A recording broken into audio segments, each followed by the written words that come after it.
Bahasham, Yahawashi, Bahasham, Yahadash, Wada, Yahawah, Wada, Yahawah, Bahasham, Yahawashi, Shalaki, Yahawah, for my sins as I cry, Babakasha, Yahawah, for reply every time.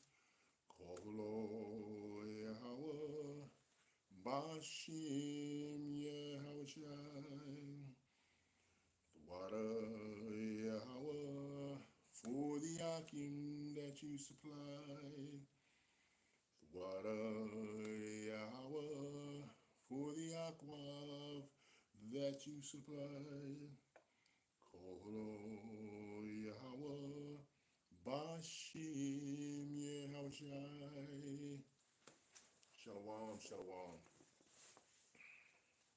It's your brother Obadiah Yahawah, and coming to you today, or rather this evening, with a lesson that the Most High Yahweh Bashim Yahawashi welled up in my spirit. He welled up in my spirit to get this lesson out today, this evening, and yeah, I think it's a interesting lesson because he's put it on my spirit for a little while now, and I've been, I guess I've been marinating on it and meditating on it in terms of what it would be like in order to get this type of a lesson and let it be received with the right mindset.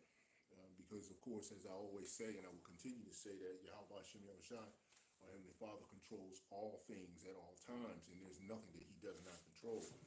Shalom, just a second, I want to grab my drink, and also want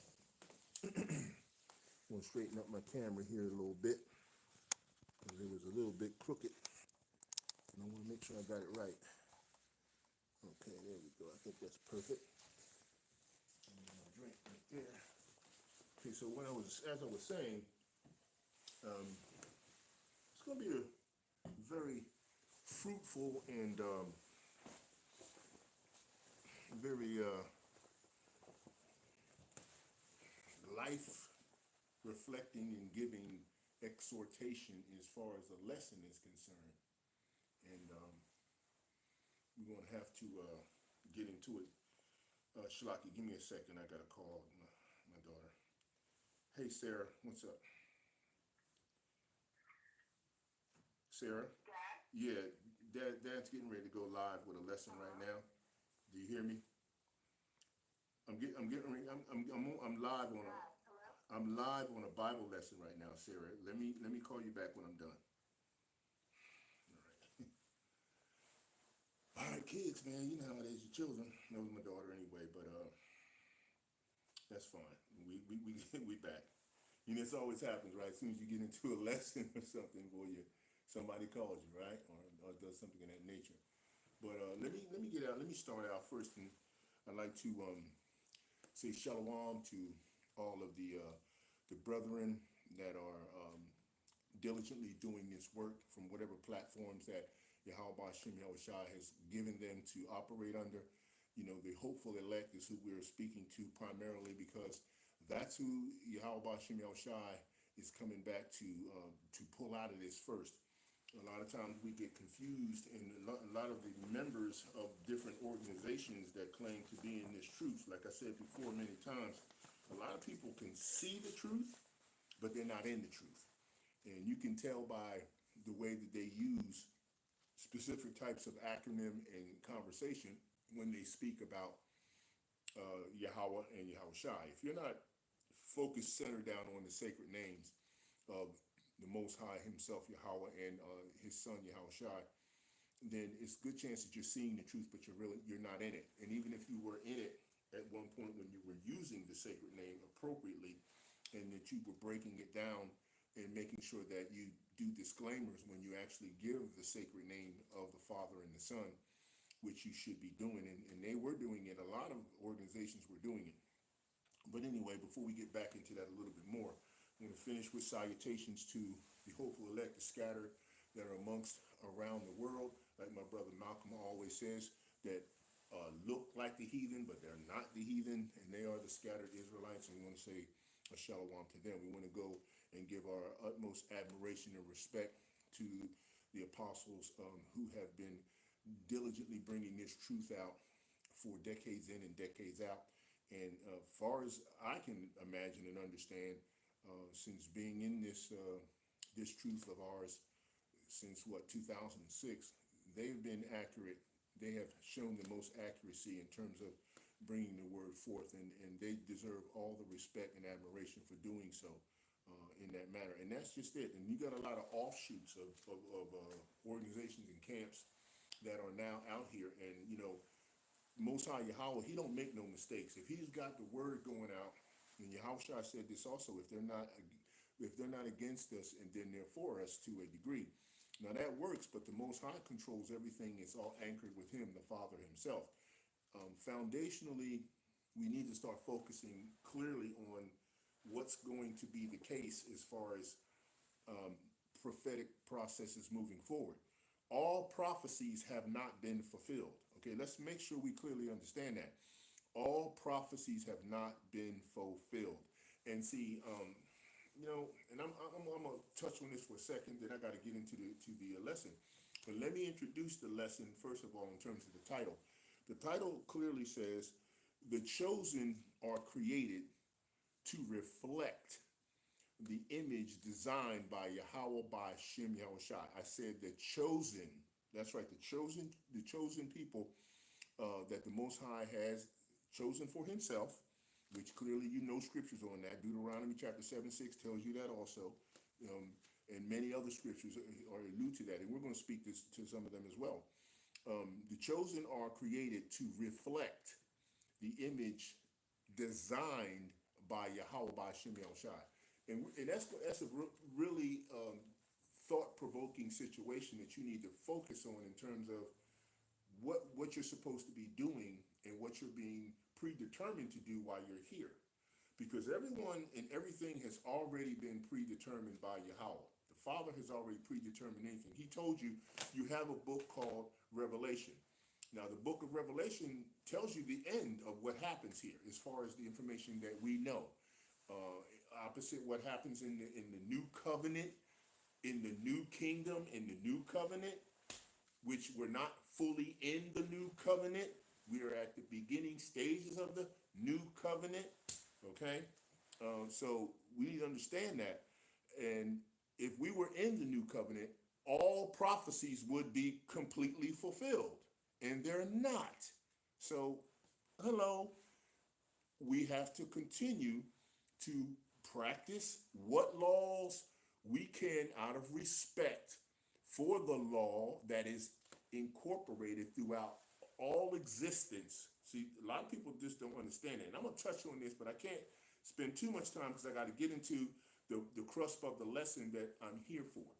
But just to clear up some misconceptions and some misunderstandings what it is that we're supposed to be doing, not supposed to be doing, and to the degree of what is out here as far as for what the Father has sent us forth to do, and he's controlling absolutely everything. If you're of a mind where you believe that you can make a choice and you can operate under your own power, which you don't have any, we don't have any of our own power, then if you think you do, then you have no idea what this entire process is about that the Father has set forth in terms of his sovereignty to bring his children back the way he said he's going to bring them back. Not the way we think or the way we want or the way we desire, but the way he's going and he's doing it. And this is what I've always said many times. If you have issue with what the Father's doing during this end time to fulfill all of the prophecies he set forth, then you have aught with our Heavenly Father, Yahawah. And if you want to think that you can have an issue against him the way he set things up, well, guess what? I just want to make sure that I don't know you when he decides to correct you, if you think that you could stand against the way he's pushing prophetic processes forward. If you think that, then you're misguided. Like so certain and several people are misguided when they talk about they think we're already in the new covenant just because the priesthood has been advanced. The priesthood was going to be advanced. Why? Because when Yahawashi came, what did he do? He rent the Holy of Holies. That veil which allows us now to go to the Father, but we go still to the Father through Yahawashi, and he presents to the Father our situation, which is why they call him the propitiation, which is why they call him the lawyer for us in the eyes and in the mind and in the aspect of speaking to the Most High Yahweh himself. And without him being our mediator, we're screwed, okay? So you cannot bypass what the Father set in motion. See, a lot of people get this confused. They start thinking that Yahawashi came and he gave and ordained certain men who became apostles like Paul and Peter and John and Mark and Luke and Barnabas and what have you. And then they all of a sudden become authoritative over Yahawashi. Let's not get this twisted. And see, here's the thing. Yahawashi is not authoritative over the Father. The Father set everything in motion. And everything the Father set in motion, he has anchored to him and he controls it all. At all times, everything he's still controlling. Because even Yahawashi tells you, he says, I can do nothing unless my Father allows me to do it. Roughly paraphrase, but you know what I'm saying. He said he came to do his Father's will. He came in the name of his Father. I mean, you could go to John 17 and read this for any babblers out there that can't seem to understand that nothing goes down unless the Father controls it absolutely, completely on all sides and all points. He's charged and armed Yahawashi with the ability and authority and the power to do things, but the Yahawashi is only going to do it if it is in line exactly with the way the Father set it up. There's no deviation from that. And we get instructions down the line on what we're supposed to do in reference to what the Father set forth down the line. It's in order to it. Everything that the Father created and everything he invented and designed that he gave to his Son and the angels to create is all done decently and in order. You may not like it and you may have aught with it, but it's still that way. So get over it. Figure out what the heck going on with you in your mindset. Praise, worship, and pray that he takes the blinders off you so you can see what's going on, because we're not fully in a new covenant. We are in the transition. That's why it says it's starting to go away. It didn't say it was gone yet. If you read it, the scriptures tell you, okay? We're in the throes of it going away. It's starting to pass away. It's not gone yet because all prophecies are not fulfilled. And until they're all fulfilled, nobody's going anywhere and no one's doing anything else. Because, okay, if all prophecies were fulfilled and we were in the new covenant, which has already been done and talked about, the brothers cleared this up decades ago, and so did the apostles. So anybody that doesn't understand this and they think we're in the new covenant already, we have the blood of Hamashiach that does what? It cleanses sins. First of all, he died for sins that we did in the past. He didn't die for sins you do right now. That you have to repent for. You have to repent and then at that time being converted. And then if the blood of Yahawah, Bahasham, Yahawashi is truly on you as an Israelite, not as a heathen or any other nation, okay, then at that point, if your repentance is acceptance, and you got to repent in the name, the sacred name of Yahawah, Bahasham, Yahawashi, not in some Jesus or some Christ or whatever else people were saying. You got to repent in the sacred name. You got to do it in truth and in trust and do it the right way. That's why you worship the Father in spirit and truth. It's the same situation. Now, in terms of that, this is what they get confused on. They think that, oh, okay, well, you got a lot of fake people or crazy people who talk about, well, you know, we're under the law of liberty. Oh, okay.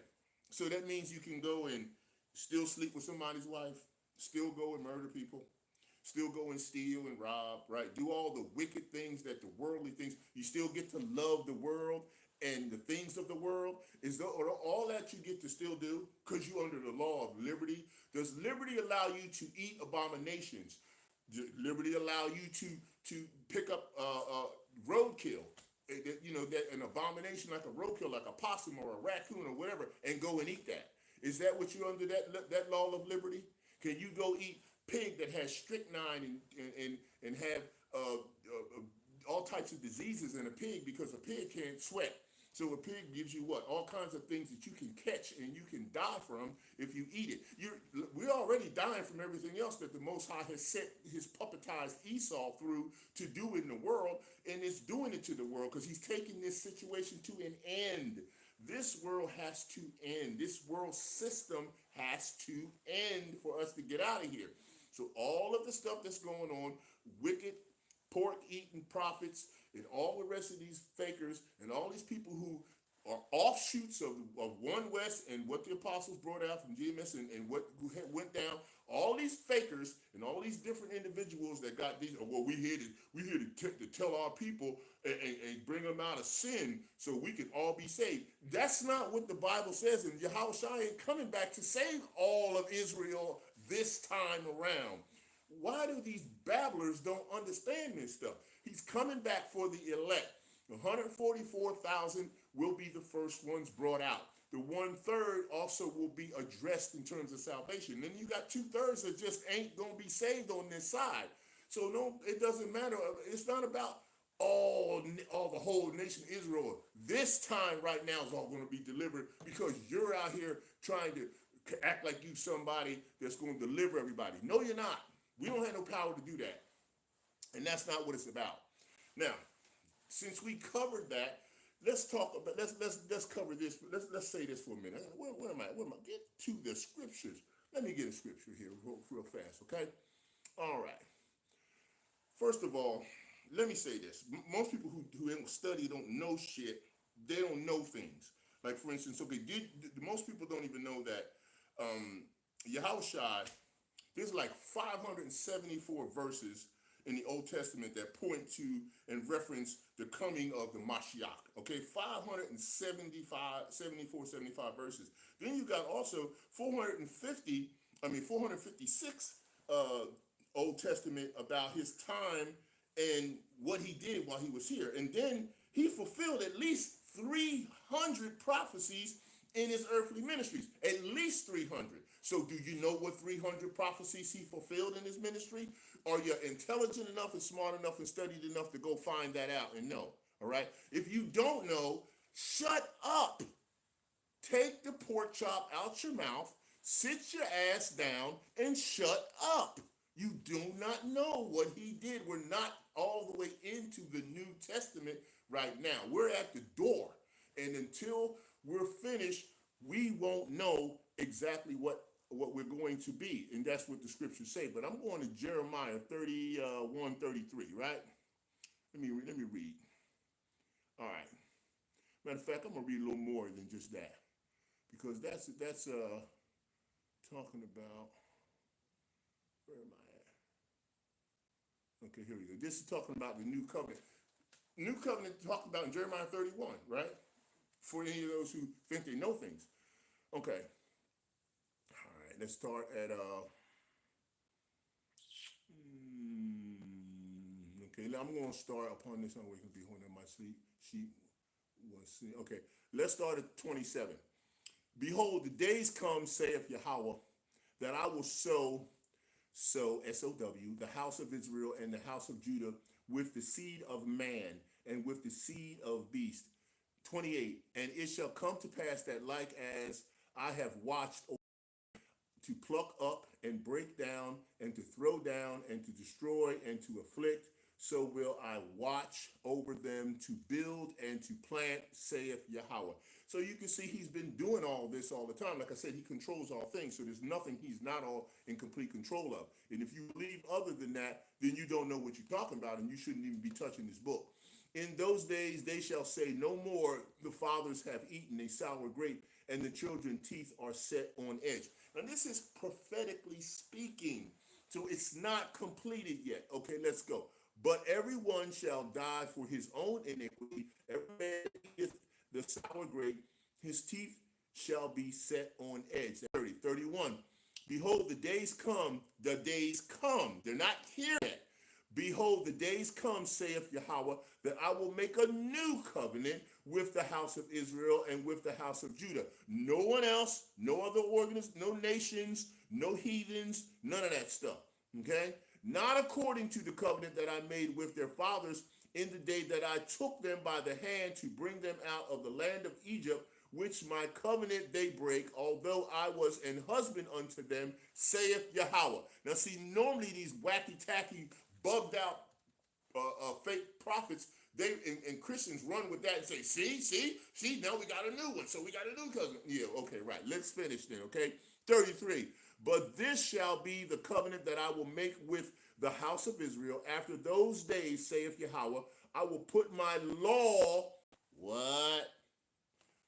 The law that you say is done away with, right, is going to be in the new covenant. So why would the law be done away with, and then he's going to put it in them in the new covenant? See, it's just stupid people, man. Okay, all right. but this shall be the covenant that I will make with the house of Israel after those days, saith Yahweh. I will put my law in their inward parts and write it in their hearts, and will be their power, their God, and they shall be my people. 34. And they shall teach no more every man his neighbor, comma. Are you teaching anybody anything about the word, the scriptures, the truth right now? If you are, you're not in the new covenant yet, dumbass. Okay? And every man his brother, saying, Know Yahweh, for they shall all know me. Now, does everybody know him? No. Okay? And all know me, from the least of them unto the greatest of them, saith Yahweh, for I will forgive their iniquity, and I will remember their sins no more. He has not forgiven everyone's iniquity, because everyone isn't awake that has to be awakened, who are predestined to be awakened to understand what this means. Okay? Okay? Thus saith Yahweh, which giveth the sun for light by day, and the ordinances of the moon and of the stars for their light by night. See, this is also good because it's talking about what I'm going to speak to in reference to how we were created to reflect the image designed by Yahweh, Bahasham, Yahawashi, for light by night, right? Which divideth the sea when the waves thereof roar. Yahweh of hosts is his name. 36. If those ordinances depart from before me, saith Yahweh, then the seed of Israel also shall cease from being a nation before me forever. Now, none of the ordinances are gone, and none of what he's saying is already taken out of place. Now, I'll finish it. Thus saith Yahweh, if heaven above can be measured, which you can't measure it, you babblers, okay?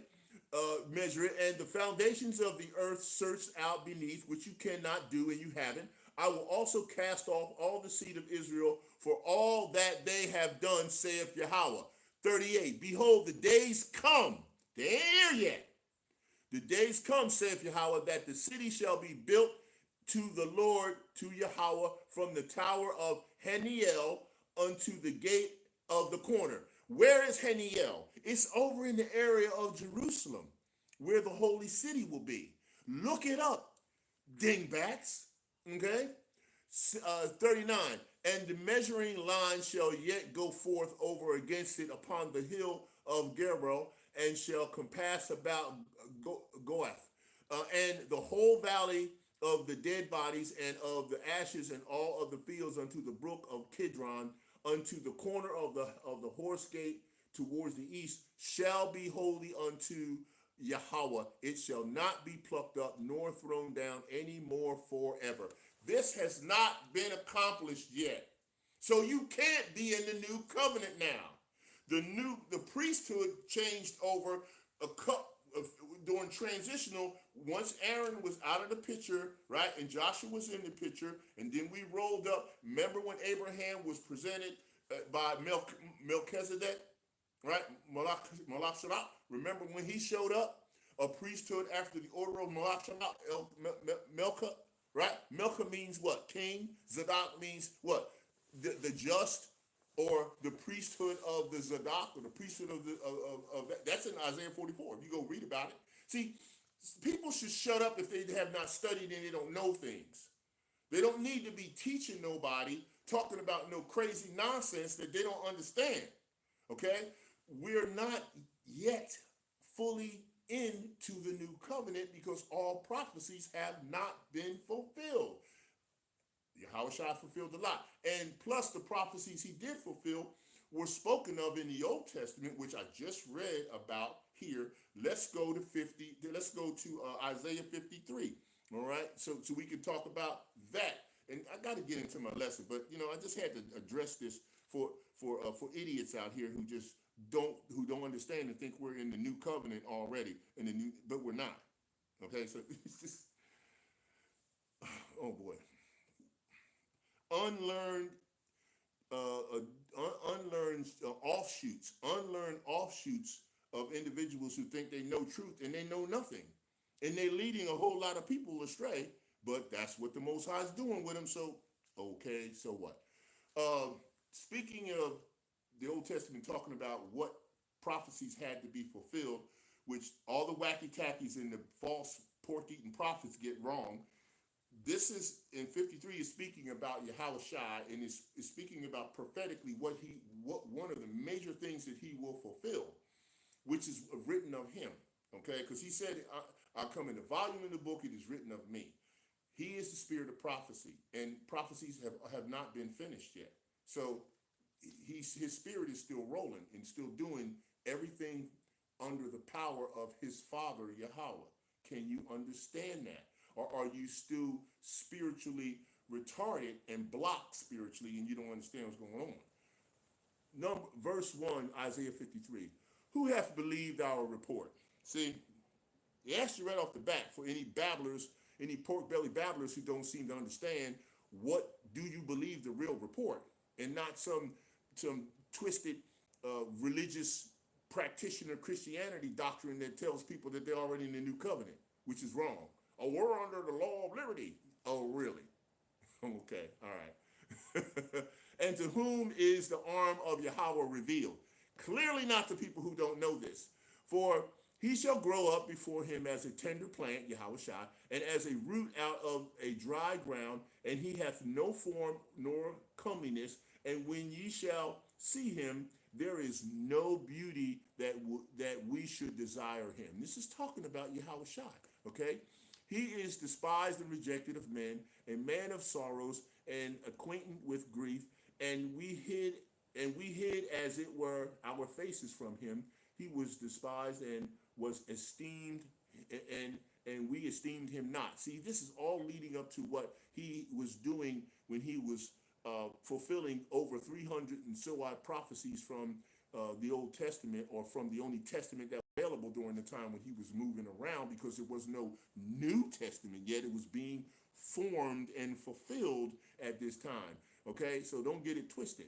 All right, and again, 4. Surely he hath borne our griefs and carried our sorrows, yet we did esteem him stricken, smitten of Yahweh, and afflicted.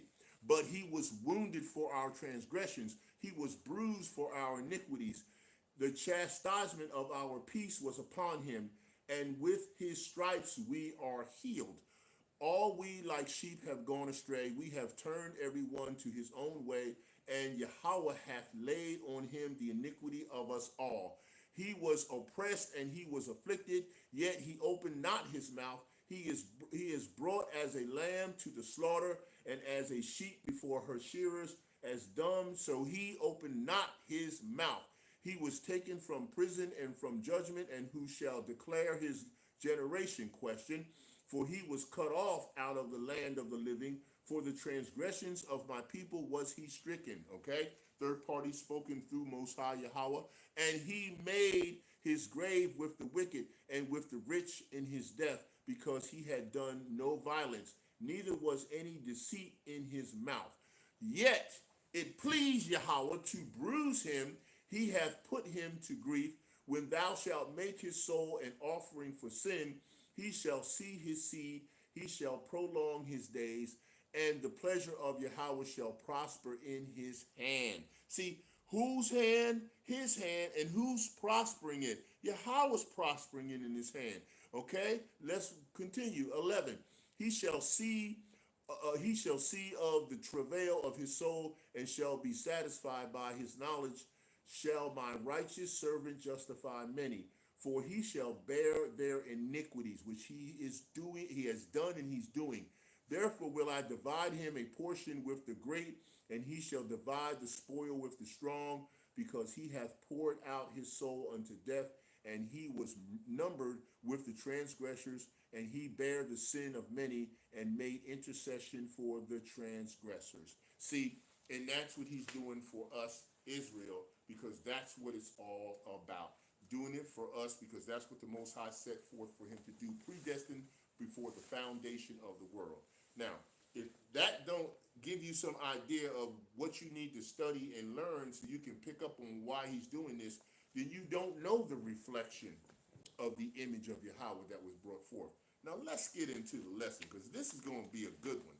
And as I said before, I have all my notes and I've got my few scriptures that I'm going to bring out. But again, the lesson is the chosen are created to reflect the image, right, designed by Yahweh Bahasham Yahawashi. Now, I did a lesson in the past, and I recently did a repost of the lesson of mirroring Hamashiach. Now, in order to mirror Hamashiach, there's a lot of things that we need to take in consideration in terms of viewing what a mirror does and what a mirror doesn't do. Now, a mirror provides a couple of different aspects of reflection, okay? Because we know that, like when we talk about the fact that you can see your reflection in the mirror, what should you be looking forward to in terms of your reflection when it comes to your relationship with understanding what the Most High wants us to accomplish and what we've been predetermined to accomplish, because we're predestined from the foundation of the world, those who are the elect. Now, I'm speaking to the elect, but if you are able to receive this, it's a good possibility that may be the case in terms of the nature of your lot. You may be able to accept and receive this information that's going to be taught upon right at this particular time. And that is in terms of, is your image a reflection of Hamashiach, and does it shine the light that you're supposed to shine as a reflection of how you were designed from the beginning and from the foundation of the world? Every single one of us was individually and wonderfully made. We're going to read that scripture, but you need to understand that. Okay, well, how do I validate and prove that? Well, some of the things are very unique and specifically told to you and shown to you just through the manifestation of our flesh that we're in. Every single individual that has ever been born in the flesh or made in the flesh, they all have completely different fingerprints. Think about the intricacy of the design that it would take of our Father, the ultimate creator of infinitiveness, to make sure that the individuality of design that he made you in the spirit world before you got into this chunk of flesh, he made it specific that it is designed specifically for you, by yourself, through yourself, to yourself. But check this out, which is so unique and so awesome. The design that you are still has an anchor in reflection to Hamashiach Yahawashi. Check that out. The pattern of design and everything is still anchored to Hamashiach Yahawashi, right? Why? And then we're going to explain that in scriptures. But let me go ahead and finish what I'm saying about that for a moment, because I got some things that I took down in my notes. I wrote here, we are created and designed to reflect the image of Hamashiach as in and to each other. Let me hit you with that again, because see, a lot of people don't get this part of it. Now, I'm giving you something that will be something at a level that the elect would be able to receive a little bit more easy. Now, I'm not saying you can't. It's not too deep. It's one deep, but you can get it. I'll say it again. We are created and designed from the beginning to reflect the image of Hamashiach as in him and to each other. As we are a light Light, as we are a light, reflective image to our chosen brothers and sisters, okay, actually made that way, right, in the spirit world from and to our beginning, and included in the manifestation of the flesh here in these time frames to what? To fulfill our destiny and mission for Yahawah Bahasham Yahawashi. Let me say it again. Maybe you should take it down because this is something that could help you to sit on the foundation to answer any questions that are valid that someone would ask you. These are things that you should have embedded in you, just like the law will be written in our inward parts. We have to start understanding that when we speak about the Most High himself, the level of his sovereignty, the level of his intelligence, the level of him in itself is outside of what our understanding is if your metabolism has not been upgraded with this information.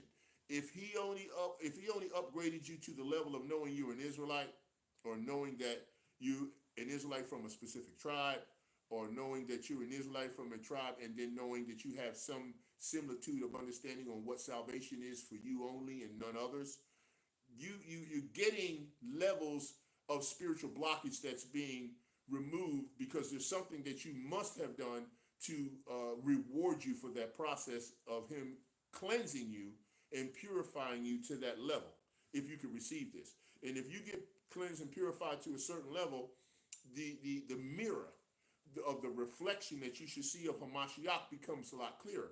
I mean, if you ever look in the mirror and you notice if it's dirty, you can barely see the image of yourself or anything else in the mirror because it's dirty, it's smeared, it's messed up. Just like any other window, you can't see through it clearly, and you also can't see a mirror clearly if it has some dirt, dust, fog, or whatever's going on with it. So you have to get it clean. Now, the thing is, we can't clean a mirror that we didn't invent. I've always said this, not always, but I've been recently saying this. You can't debate what you did not create.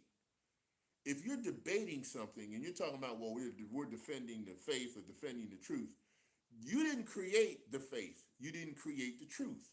So the only way you can defend it is you have to defend it from the platform of Yahawashi HaMashiach.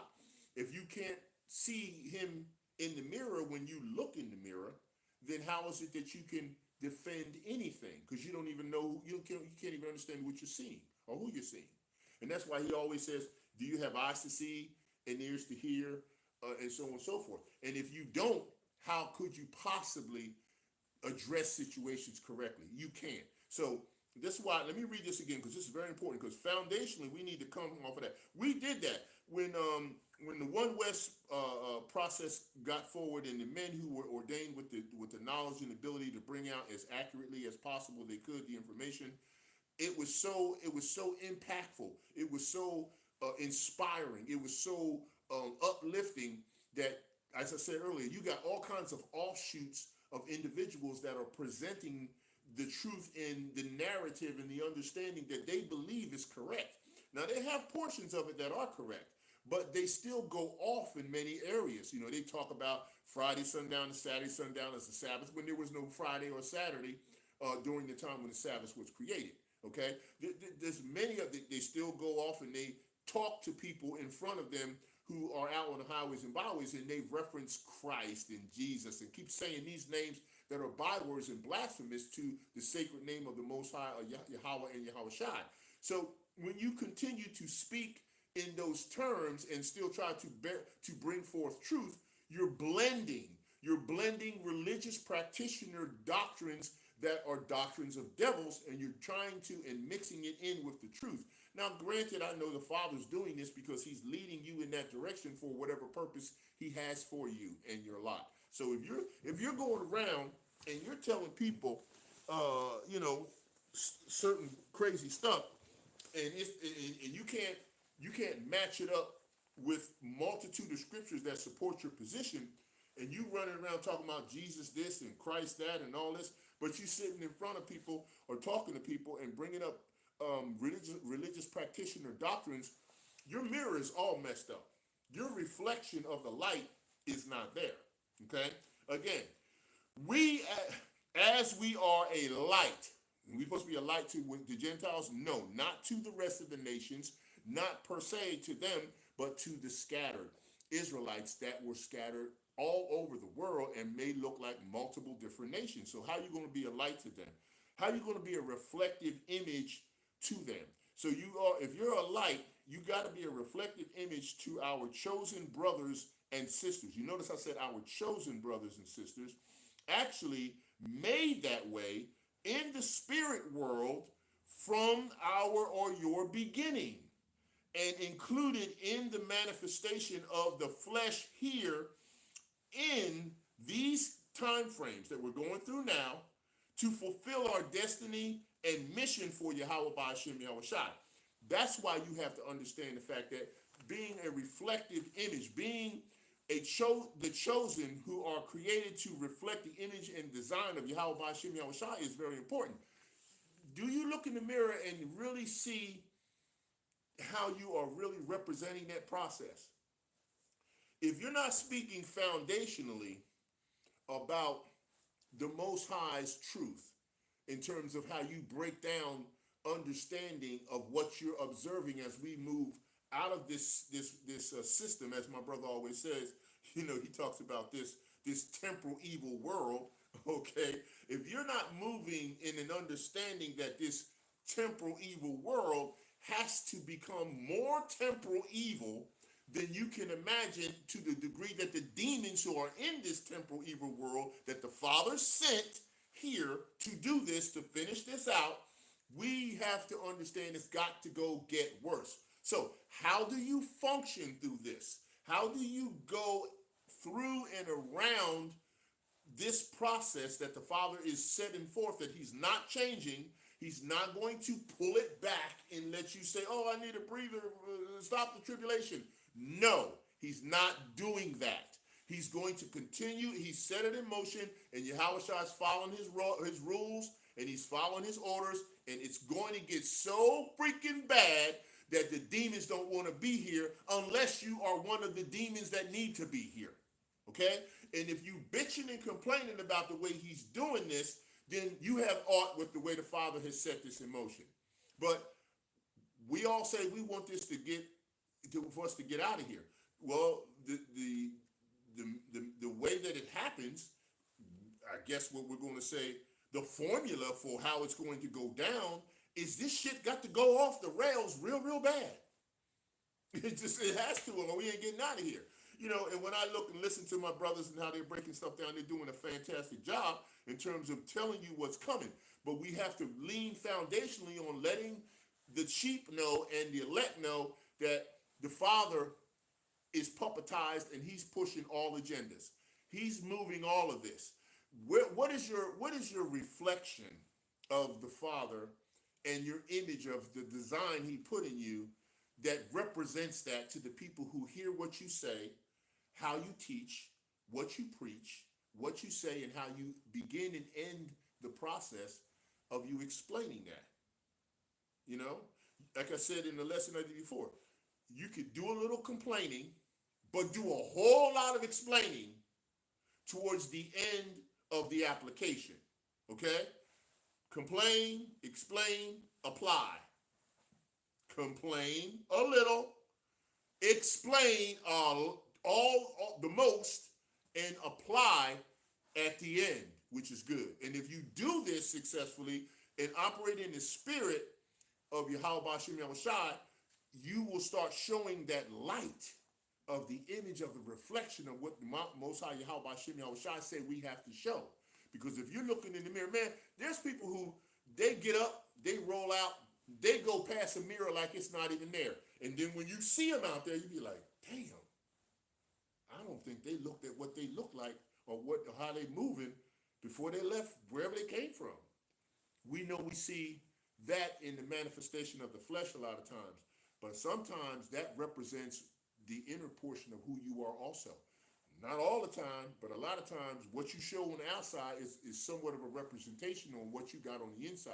Because if you're sick and someone can see that you're sick, it's a good chance that it started inside first before it started showing outside. I mean, I'm just saying. All right, I want to talk a little bit about this before I get into because I don't have that many scriptures to pull. So you get off the hook today. You know me, usually I might have about a good 40, but it's whatever the Father give me.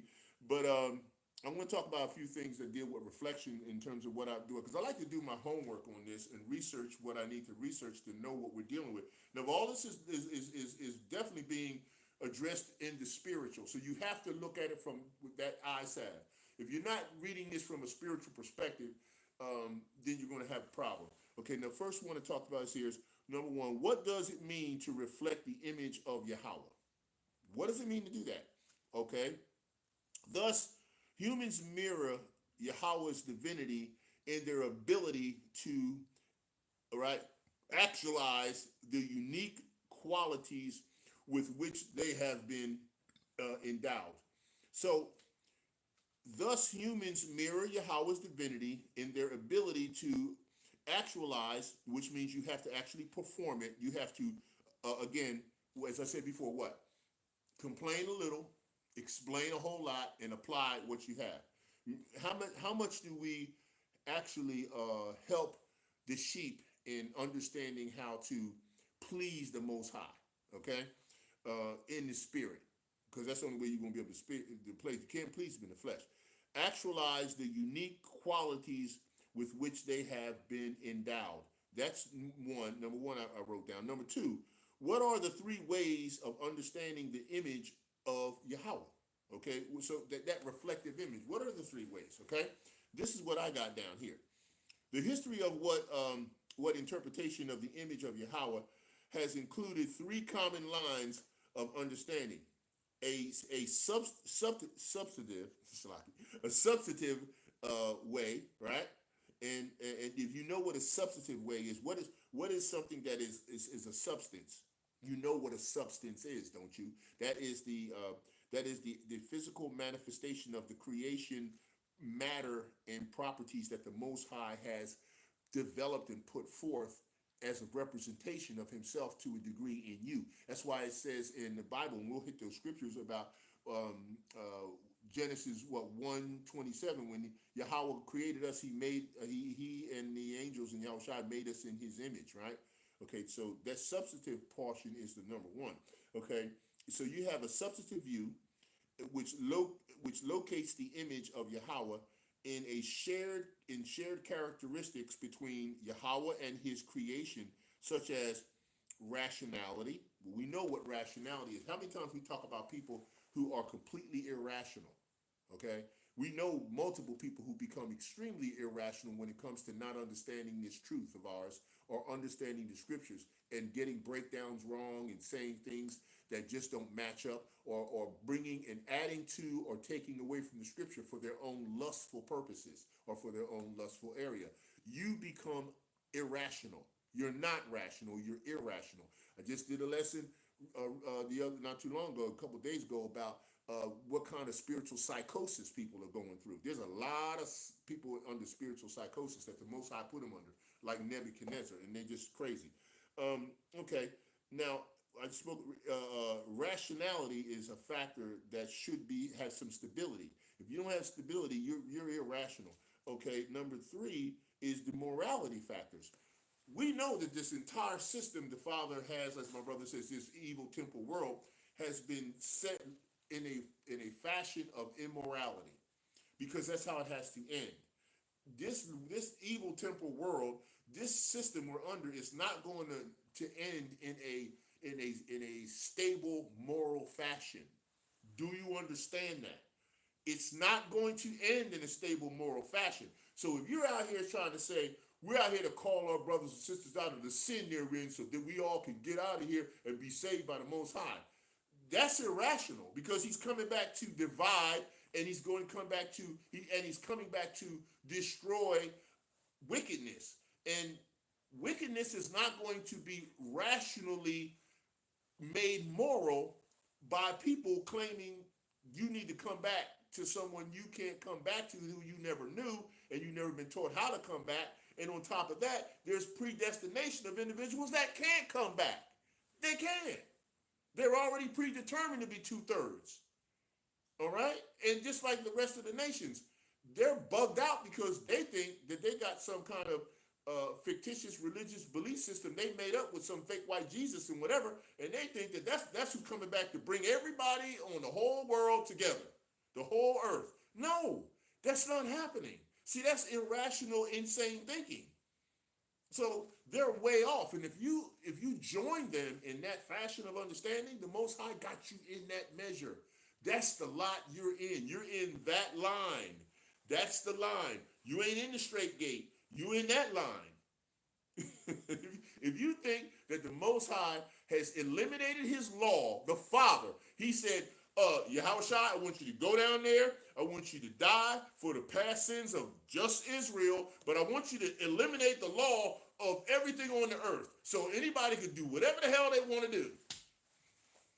How freaking stupid did he make you to believe that?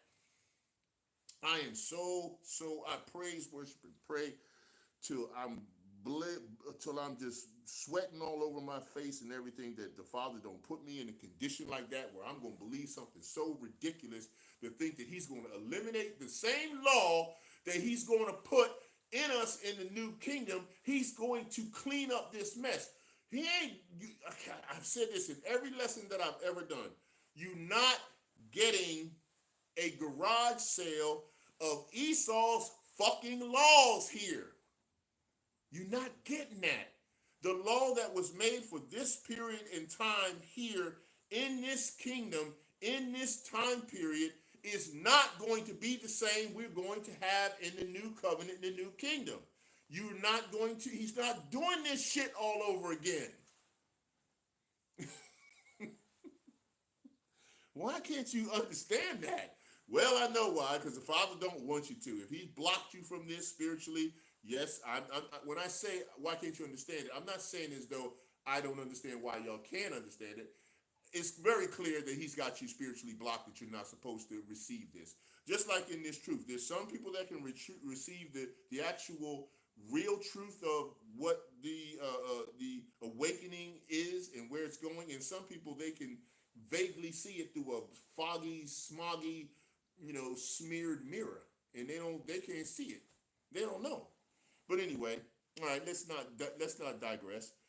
Morality, okay? A rational understanding that the image is found in his creation. So let me not lose you on that, so I'll say it again, all right? This was number 2. The history of what the history of what interpretations of the image of Yahweh has included 3 common lines of understanding: a substantive view, which locates the image of Yahweh in shared characteristics between Yahweh and his creation, such as rationality. That's number 2. 3, morality, a rational understanding that the image is found in his creation. Well, see, when I write stuff, sometimes he's got me thinking and writing, and I'm thinking and writing, and sometimes you want to write down what you thought, but then it comes out another way. That's why I always tell when I'm talking, I said to my spouse, I said, listen, I don't know what I'm saying sometimes until I go back and hear it and say, wow, I said that. I don't know. I'm just saying, okay. 3, how can we reflect the image and the likeness of Yahweh in our lives? Now that's kind of an important thing, because a lot of people are misunderstanding what you really are supposed to do and how you're supposed to represent yourself. They think they're supposed to image and run around and walk around like fake white Jesus, who's supposed to love everybody. Okay, you try to love everybody in this world, and you're gonna get your ass whooped all the time. Okay, trust me, you really will. Okay, how can we reflect the image and likeness of Yahweh in our lives? See, the Most High don't love everybody. They got this all twisted up, and they got y'all believing that. They blind you in that, right? Okay, all right. It says here, our lives reflect Yahweh, the Lord, when we shine light in the darkness. Now, how do you shine light in the darkness? The part of the process of doing that is to understand foundationally that the Father controls all things. See, once you get that settled in your spirit, that He puts that in your spirit to say, there ain't nothing that I ain't controlling. I'm controlling all of it.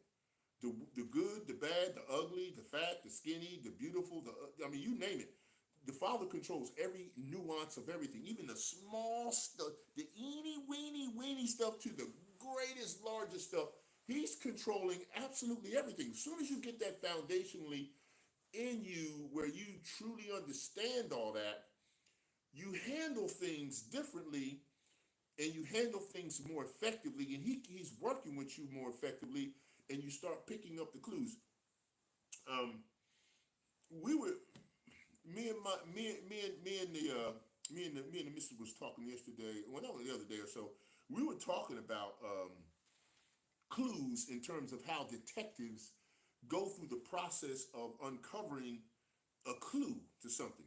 And one of the things that was brought to my attention was this: that if you notice, if you ever watch like stories where detectives are trying to figure out clues of something that happened that may have been a homicide, a horrible situation, or whatever, and I'm not digressing, but what I'm saying is the clues that are closest to the event or closest to the answer of what actually happened are the harder clues to solve. But the clues on the trail end of whoever did it that's running away from it, they leave a lot of clues that people can figure out. That's how the detectives and various authorities in law enforcement and things like that do that. They pick up a lot of the clues that someone who's fleeing from a scene or fleeing from an event that they did. If they did something horrible, they try to hide where they did it. It's hidden a little more, okay? In most cases, it's hidden a little more because they're trying to hide that more effectively where they did that crime or whatever. But when they're running from it, they drop clues and leave clues all over the damn place, getting out of the place or getting away from it. So, and it's a similitude to how you could understand how our Father uses his MO, his method of operation, in letting us understand the clues to get through tribulation issues or just through problems that we deal with, the various types of spiritual entities that he sends into the world to fulfill their jobs, whether it be on the left-hand side or the right-hand side. But in order to get past these clues, you have to solve each one of them. You got to solve their first clue, the next clue, like you did with who you are. At some point, you solve the clue that you're not a black person. or some people haven't solved that clue yet, or an African American, or a Negro, or a colored person, or a whatever byword. You were given the ability through the Most High Bahasham to solve that clue, and now you had to get the next clue of who are you. If you're not that, if you're not a black person or a black man or woman, then who are you? So did you solve that next clue?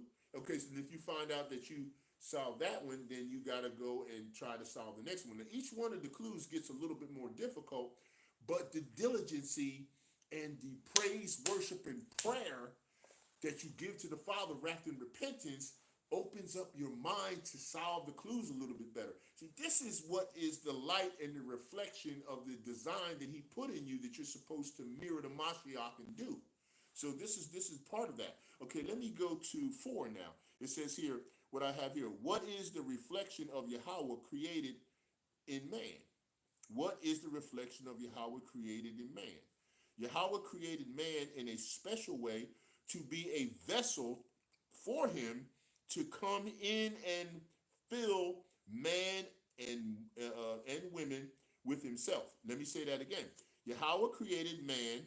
Now, when I say man, I'm saying, I'm including both species, in a special way to be a vessel for him to come in and fill men and women with himself. And that's what he's doing. That's why I say you have to reflect Hamashiach when you see in the mirror, and also when you shine your light, your reflective light, you're supposed to show that to those who could pick it up. If you come across someone and they say, there's something about you that's different. You seem to present, you've heard people probably say this to you before, maybe or maybe not, that you have a glow about you, or your aura or your light, if they don't use that aura term, but if they say, well, you have a certain glow about you, or you have a certain shine about you, or a certain way about you that's very, engaging, or approachable, or friendly, or whatever, to the point where someone can approach you and talk to you. Everyone doesn't have that kind of a light. Okay, just like when Moses came down from the mountain with the word, he had a shine and a glow on him. His hair was white, his face was shining like the sun. It was like, whoo, man, that was the reflective image of Yahawah Bahasham Yahawashi in him, that was made in him and designed in him. And it's just bringing it back to that. Maybe that'll be similar to what our bodies may be like in the new covenant. I don't know. I'm just speaking as a man on the speculative side of that. I have no scripture to say that that's the case. Okay, I ain't saying that we're gonna be shining like Moses when he came down from the mountains of the new covenant. I don't know that, but I'm saying that's just a similitude. Okay, 5. How does Yahawashi reflect the image of Yahawah? Now that's a good point. How does Yahawashi reflect the image of Yahawah?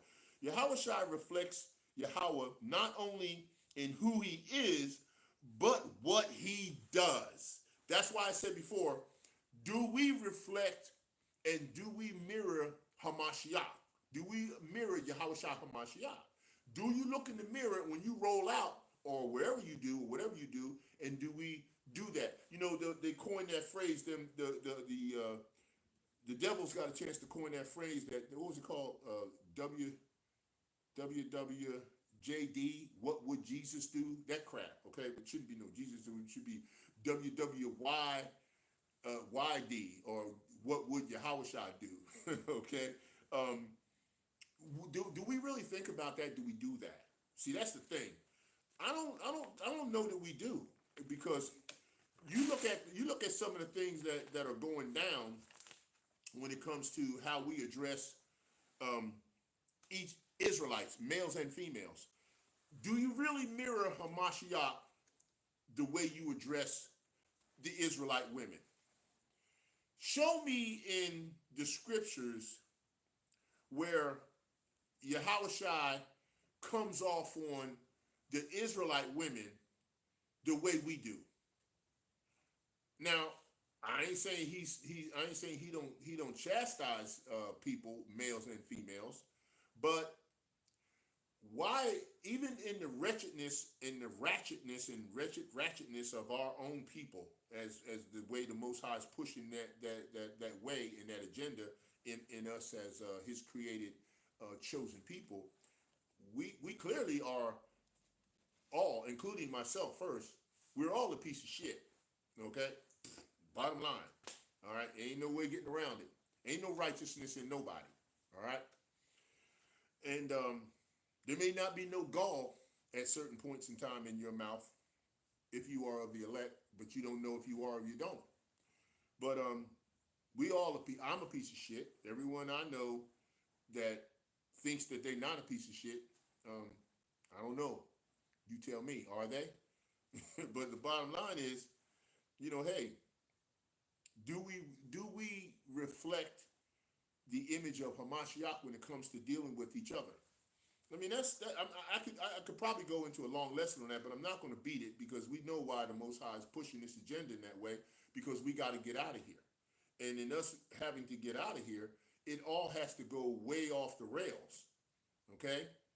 And once it goes off the rails, if you have not woken up to prepare for how it goes off the rails, we're going to see just how much of a piece of shit we are. And every single one of the prophets and the apostles from the Old Testament, look at how they left to go to the spirit world, as far as their flesh is concerned.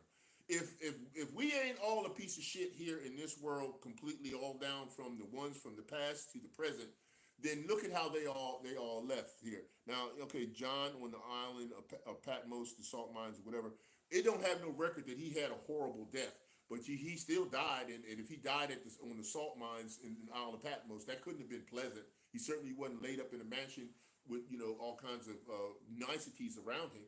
So we know that ain't the case. But everybody else that did the work of the Lord, the work of Yahawah, in a monumental fashion, man, they died horrible as hell. Okay? So where do we get off thinking we going to get a pass and we get to get out of here? Oh, we going to skate. We going to ease it out because, we doing what we doing. They did more than what we will ever do, unless we are scheduled to do something at the end that is monumental. But we don't know that yet, and we don't know who's scheduled for that. But the bottom line is, a horrible piece of shit death is we all got coming at some point. That's a circle of sacrifice that we all going to take, unless we get lifted out by a chariot, which means you would have to be selected as one of the 144, and we don't know who that is completely at this point. We don't know. All right, we don't know how many are here, how many are not. But just to go back, did the Mashiach treat the women the way we treat our women, or any women? I don't recall that. Did he call anybody a nigger woman, or talk about how she and they and all and what and how worthless they are and whatever, and that we should go get heathens and replace them? It's not. He didn't do that. Yahawashi didn't do that. I challenge anybody to go to the scriptures and show me where Yahawashi did not deal with people in some of the three ways that I spoke about here, as far as the rationality of reason, as well as morality, as well as addressing the substantive process and explaining and communicating with people, even when they came to him with some ratchet and raunchy stuff. Okay? Dealing with casting out demons out of people, on up to bringing people back from the dead, as an example of how we should be treating someone when we shine our light, or show our light, or reflective light of the Most High himself. So are we really reflecting the light of the design that the Father put forth in us from the beginning of time, when he did have us created? Or are we showing a very dull and false light that's a representation of how we've been indoctrinated by organizations and men, whether they are in churches, camps, wherever the hell you think you're in? What light do you really shine? What light and what doctrine of light are you really exposing? Are you really being led by the mind of Hamashiach in terms of the reflective light in his design that the Father put forth for this to happen? Or are you spiritually blocked and showing all kinds of other things that don't really match up with what mirroring the Mashiach is all about, and that reflective light that he brings as an image? Which is it? 6, what does the reflection mean spiritually? Okay? Reflective practices are a way for us to become aware of our state of being. See, that's very important. Let me read that again. What does reflection mean spiritually? Reflective practices are a way for us to become aware of our state of being. Are you aware of your state of being, or are you aware of trying to be in a state that someone indoctrinated you to function as? Are you mirroring the Mashiach that was designed in you, and the design of the fingerprints that's so unique that no one else has what you have in your design? Or are you saying, I'm a cookie cutter nigga, or a cookie cutter person, and I'm gonna do like any and everybody else because I gotta be just like everybody else, or be just like so and so, or be like my leader? Okay, fine. But guess what? Here's the thing. When it's time for you to check out, even if you check out side by your leader, you still gonna have an individual meeting, just like the individual fingerprints that you have on your hands when you in front of Yahawashi HaMashiach. Okay? You gonna be all by your damn self. Your spirit gonna be there. There's not gonna be no group judgment meeting. Show me in the Bible where it says, oh, once you leave here, once all these people died, the Tower of Shalom that fell on all 18 people. Oh, they were all in a group meeting when they all went to the spirit world, and the Most High judged all of them together. And no, it ain't happening. You're gonna be by yourself. You're gonna be in isolation, and are you gonna have tribulation when you are face to face with Yahawashi and the presence of our Father. And I ain't talking about no gifts. I'm saying in his space that he presents whatever image he decides to present when you go there. Ain't gonna be no group session. One-on-one, baby. Just like I said about isolation, tribulation, when he does it here, you're gonna have it there, and you better praise, worship, and pray before you get there that you don't take anything that causes your tribulation to be addressed when you get there. Okay? Because I'm gonna tell you what, if you get addressed with your tribulation when you get there, I don't know what's gonna happen to you, but I can't say it's gonna be something nice. I just put it to you that way. Okay, so again, 6 is reflective practices are a way for us to become aware of our state of being. Are you aware of your state of being, or are you, like I said, or are you being a state of awareness that someone else has put influence on you to be like? Which is it? 7, why did Yahawah, Bahasham Yahawashi, create man and women in his image? I know you were all probably waiting for that one. Well, let me say, okay? It says here, all right. Ultimately, Yahawah created us for an eternal relationship with him. He created us for eternal relationship with him, but he created us. You know, I was listening to some people talk about, well, we're all going to heaven, but Edomites and all kinds of heathens. We're all going to heaven. We're going to all be there together. Well, I was just saying this before. There's 12 gates, and the 12 gates have the names of the 12 tribes of Israel. There's not a gate for Ammon. There's not a gate for Moab. There's not a gate for Esau. So, or for Hamites, or for Japhites. So, where do you think they're going to be at? I don't know, but they ain't going through those gates. Okay. Number 8. In what ways can we as human creations image Yahawah? In what way as human creations that were created by Yahawah, right? Yahawashi, image Yahawah. The first is through our natural capacity for goodness, love, mercy, justice, compassion, and even with the help through the Ruach HaKodesh. Say it again. In what ways can we as human creative beings image Yahawah? The first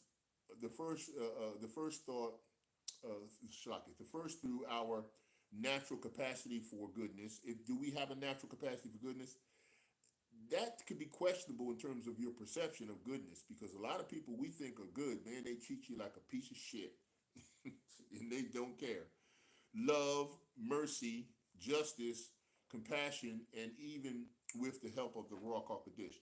So we don't fulfill any of these things. I know I damn sure don't fulfill these things on any kind of a regular basis. I'm the first one to admit it about my own self, okay? So I'm going to go right there. All right, so I ain't putting it out to nobody else, but I'll tag me first. Number 9, what are the biblical images of Yahawah? Isn't that interesting? Yahawah is like fire. He presents that, light, a rock, wind, breath, and spirit. Okay? So, just needed to break that down in reference to the capacity to try to understand our reflective light in terms of the design that the Most High has put us under, in terms of how we're supposed to mirror the reflective design and be that light to each other as well as to those that the Most High needs us to address. We know that it won't work from what the scriptures tell us and what he tells us on everyone that we come upon, including and not limited to those that the laws have never been given to, okay? So we can't expect our light to shine for them because they can't they can't sin because they're not under the law. Okay, and you got universalists that have been infected.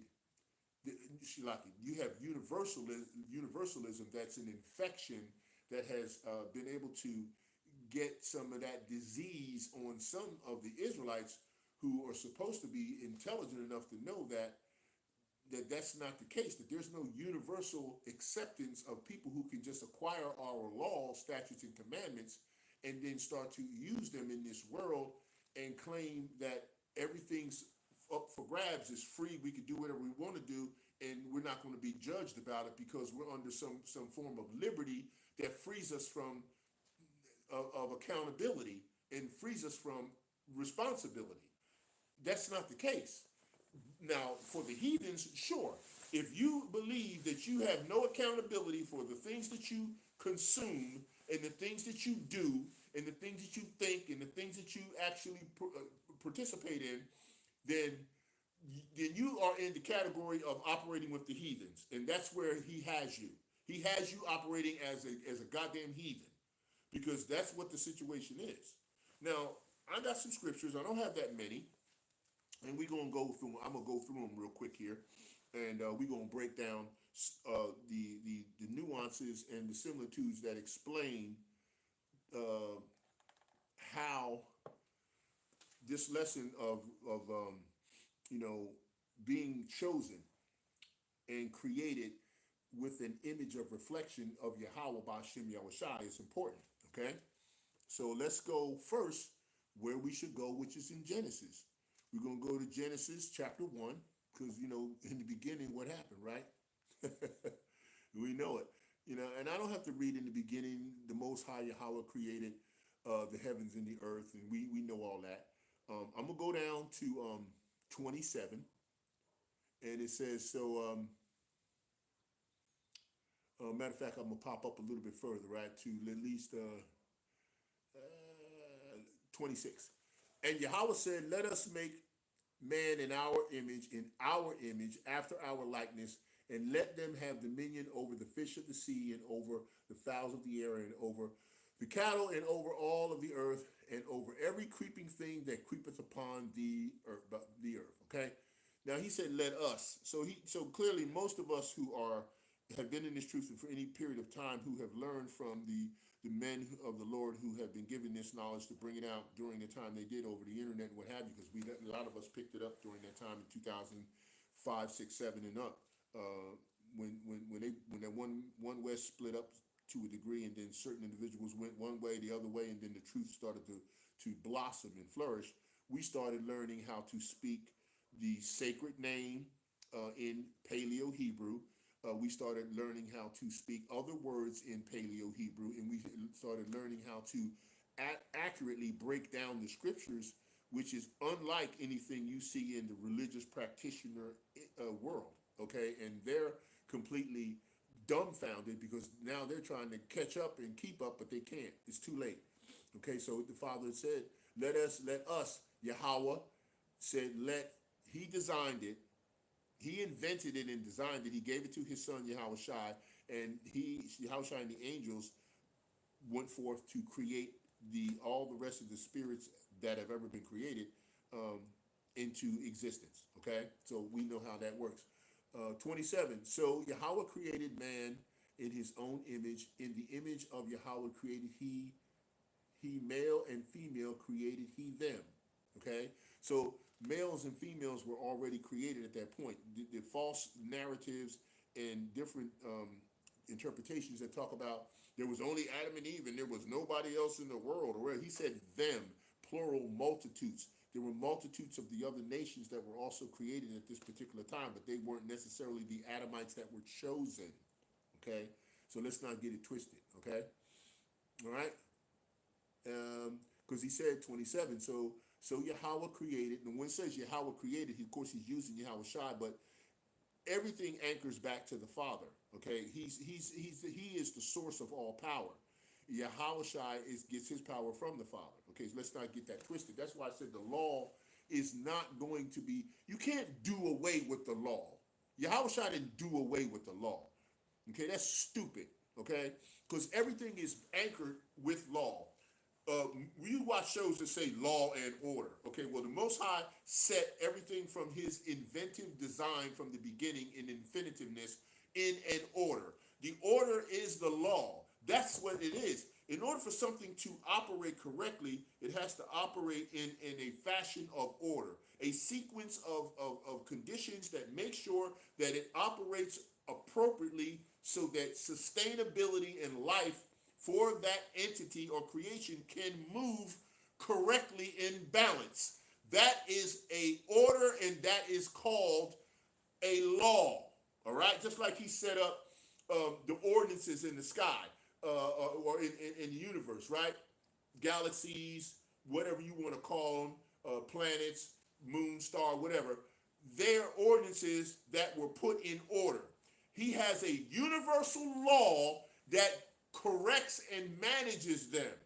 That's a level of law. That order that he set up in the universe, that order he set up in multiple universes. He's outside of it, controlling it, anchored to him, and he's controlling it. He put an order to it, and that becomes stamped with a law of the universe. Universal law. Then you go bring it down to the next level. He has a universal law for the way that the angels operate, the way that the creation of celestial beings and terrestrial beings are designed and put in order and operate. That's why he's the creator of everything, and nothing can go against him who created it. He's all powerful. He set up a order for the angels that what? Serve, worship, and produce what he has them doing as their job. And that order has a law. See, it's a law, universal law for ordinances and stuff that he created for universities. The angels have an order and law that they can't go against. And then down to man as well as beast. There's a order and law that man created in the flesh as well as the spirit world has to follow. Everything that is set in order is stamped with the law on it. Now you go down to the beast of the field and the fish in the sea. It all has order. That order in terms of how they operate, bam, stamped with a law. That's what it's called. Same thing for the fish in the sea, the ants in the ground, the insects and everything else. It all falls in its order. Order and law are together. You can't eliminate that or everything comes apart. Everything comes apart if you don't have order. It's total order in heaven. There is no disorder in heaven.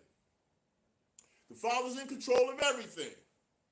And his law of universal law on down to the law of creation, existence, everything is in order and being controlled in the law he has set up. And what he massages or what he moves in a direction for a given platform that he has his creation operating under, he's still in control of that. That's why if you jump off a damn building and you ain't a bird, your ass is going to hit the ground. That's a universal law, but it's physically manifest right here on the earth because it's a gravitational situation that will take your ass to the ground as a splat in a spot if you up high enough. So you can't never say that, oh, the law's done away with it. You know, there's just certain levels of retardation that are out here, even in the spiritual realm, when it talks to people who think they're in the truth. When you start talking about there is no law anymore because somebody because Yahawashi done away with what the Father set in motion. Oh, all of a sudden now Yahawashi is more powerful than who raised him from the grave. So he just eliminated what the Father set in motion. What level of retardation are you operating under? There's laws for everything. If you think there's no more law, we are the law of liberty because we don't have no law. Go out here and do some stuff to Esau, who the Most High puppetized, and say there's no law, and he will bust your big fat ass. You already know he's doing it. He's been doing it the whole time, and guess who's been setting up to have it done? The Most High is doing it. It's his power that's kicking everybody's ass on the whole planet. And he's going to do whatever he want to do, whether you believe it or not. All reflective action, you better reflect the Mashiach. If you're not reflecting the Mashiach, you run around saying, well, Esau going to come get you. He's the ultimate boogeyman. Well, who you think controls him?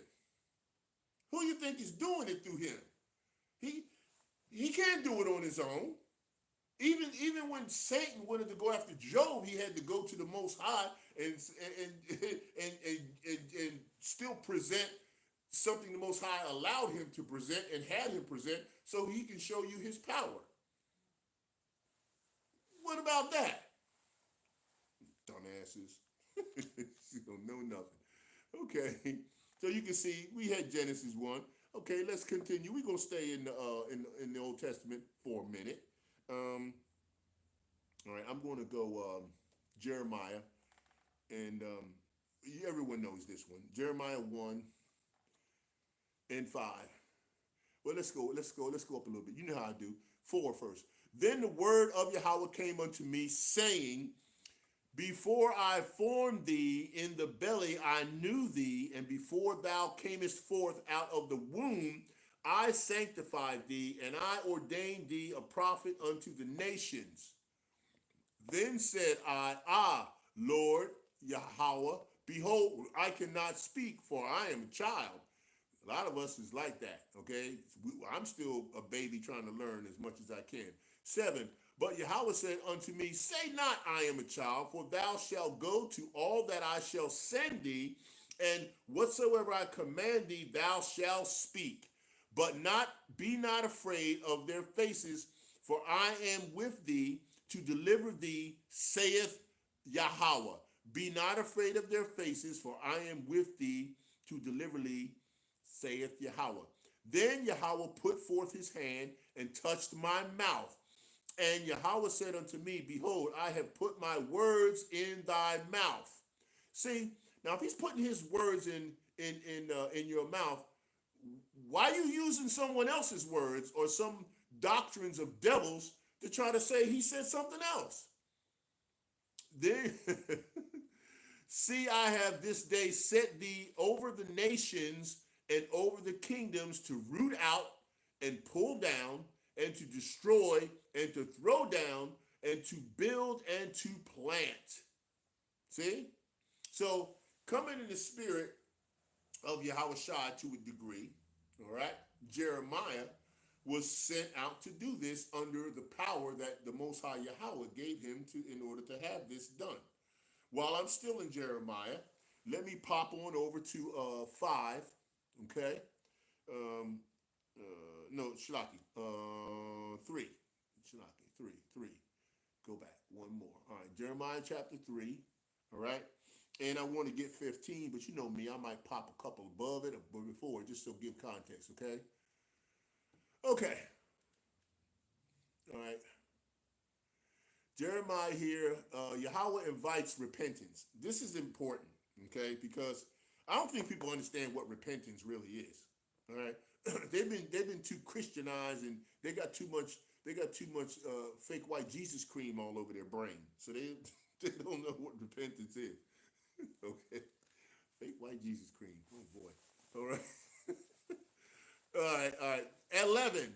And Yahweh said unto me, the backsliding Israel hath justified herself more than treacherous Judah. See? Is this not what we're dealing with today? How the Most High is showing you how he's pushing his agenda towards getting us out of here by what types of backsliding and treacherousness is going on between, Judah, Israel and Judah, all the tribes. Okay. 12. Go and proclaim these words towards the north and say, return thou backsliding Israel, saith Yahweh, and I will not cause mine anger to fall upon you, for I am merciful, saith Yahweh, and I will not keep anger, and I will not keep anger forever. See, the Most High is trying to say that he won't keep anger for a very long time. Of course, he's not going to keep it forever. If you're not an idiot and think that he's saying forever, he's not really meaning ever like that. 13. Only acknowledge thine iniquity that thou hast transgressed against Yahawah thy power, and hast scattered thy ways to the strangers under every green tree. Ye have not obeyed my voice, saith Yahawah, because you've been taught to follow a bunch of babblers and prophets who don't know what's going on, and they blend doctrines of Christianity of devils, and they try to mix it with the truth, and so you're going to go astray. And this is what he's doing to you. He's leading some astray. He's even said that. Okay, Book of Jubilees gives it up in 15, all right, 28. 14, turn, O backsliding children, saith Yahawah, for I am married unto you, and I will take you one of a city and two of a family, and I will bring you to Zion. 15, and I will give you pastors according to my heart, which shall feed you with knowledge and understanding. How many of them do we have? Or do we have babblers that come and tell you, oh, we're on liberty. We don't have to do it. We can just eat any goddamn thing we want. Dumbasses. All right. And it shall come to pass when ye be multiplied and increased in the land in those days, saith Yahawah, they shall say no more the ark of the covenant of the Lord, neither shall it come to mind, neither shall they remember it, neither shall they visit it, and neither shall that be done anymore. 17. At that time they shall call Jerusalem the throne of Yahawah, and all the nations shall be gathered unto it, to the name of Yahawah, to Jerusalem. Neither shall they walk anymore after the imagination of their evil heart. Okay. Oh man, well, I got kind of dark there for a minute. Shalaki. You know how it is sometimes when your light goes down on me for a little bit. Let me see where I'm at here. Shalaki. Forgive me. I don't just take a minute here to see if I can see what's going on with my lights. The lights. The lights. It's the light.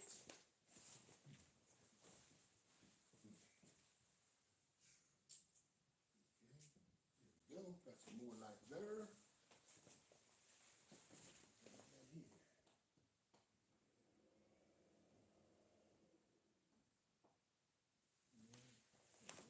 More light here. It's a little better. All right. Shalaki. Sorry about that. Where were we? Okay, all right. And at that time shall call Jerusalem the throne of Yahawah, and all the nations shall be gathered unto it, to the name of Yahawah, to Jerusalem. Neither shall they walk any more after the imagination of their own evil heart. 18. And in those days the house of Judah shall walk with the house of Israel, and they shall come together out of the land of the north to the land that I have given for an inheritance unto your fathers. See, this ain't happened yet, but it's on the way, right? But I said, how shall I put thee among the children and give thee a pleasant land, goodly heritage of the host of nations? Question. And I said, thou shalt call me my father and shalt not turn away from me. All right. So again, as you can see, the Most High is showing you that he's going to be bringing us into the level of salvation that we have to operate under, and how we're going to function when we get there, which is what we're coming to look for. But we got to go through holy hell before we get there, which is something you have to understand. All right. Where my next scripture precept is, I'm going to Psalms, so go with me. We ain't got very many here because, I mean, like I said, most of my commentary for what I had to teach, I brought it out in measure, but I do have scriptures, of course, to back up my situation here, and we're going to get through them pretty quick. 139, Psalms 139, okay, and I'm going to go with, what do I have, 14, yep, all right. 14, I will praise thee, for I am fearfully and wonderfully made. Marvelous are thy works, and that my soul knoweth right well. My substance was not hid from thee when I was made in secret, and curiously wrought in the lowest parts of the earth. Thine eyes did see my substance, yet being unperfect, and in my book all my members were written, which in continuance were fashioned, when as yet there was none of them. How precious also are thy thoughts unto me, O Yahweh, O power, how great is the sum of them. If I should count them, they are more in number than the sand. When I awake, I am still with thee. Surely thou wilt slay the wicked, O Yahweh power. Depart from me, therefore, ye bloody men. For they speak against thee wickedly, and thine enemies take thy name in vain. I said, do not hate them, O Yahweh, that hate thee, and am not I grieved with those that rise up against thee. I hate them with a perfect hatred. I count them my enemies. See, this Most High is telling you he got hate too. 23, search me, O Yahweh, and know my heart. Try me and know my thoughts, and see if there be any wicked way in me, and lead me in the way everlasting. You see what I'm saying? So the Most High is showing you that you have to show a reflection of the image that he built in you to the degree that is what he's looking for. Okay, that was 139. Now we're going to stay in Psalms for a minute. I got another precept here, Psalms 37. Okay, and I got 25. Okay, go with me. And 25 reads, and I have been young and now am old, yet have I not seen the righteous forsaken, nor his seed begging bread. It's 26, he is ever merciful and leadeth, and his seed is blessed. Depart from evil and do good and dwell forevermore. For Yahweh loveth judgment and forsaketh not his saints. They are preserved forever, but the seed of the wicked shall be cut off. The righteous shall inherit the land and dwell therein forever. The mouth of the righteous speaketh wisdom, and his tongue talketh of judgment. The law of his power is in his heart. None of his steps shall slide. The wicked watcheth the righteous and seeketh to slay him. The Lord Yahweh will not leave him in his hand, nor condemn him when he is judged. Wait on Yahweh and keep his way. And keeping his way is keeping his law. And keep his way, and he shall exalt thee to inherit the land. When the wicked are cut off, thou shalt see it. I have seen the wicked in great power, and spreading himself like a green bay tree. Yet he passeth away, and lo, he was not. Yea, I sought him, but he could not be found. Mark the perfect man, and behold the upright, for the end of that man is peace. But the transgressors shall be destroyed together. The end of the wicked shall be cut off. 39. But the salvation of the righteous is of Yahweh. He is their strength in the time of trouble. And Yahweh shall help them and deliver them. He shall deliver them from the wicked and save them, because they trust in him. And that's where you have to have the reflective image of Yahweh that's in you, and through the Hamashiach Yahawashi. And that's very apparent in terms of the way we were created. Okay, I'm Isaiah, what was it, 9 I got? Yeah, Isaiah 9 and 2. The people that walketh in darkness have seen a great light. They dwell in the land of the shadow of death. Upon them hath the light shined. And this is where we are.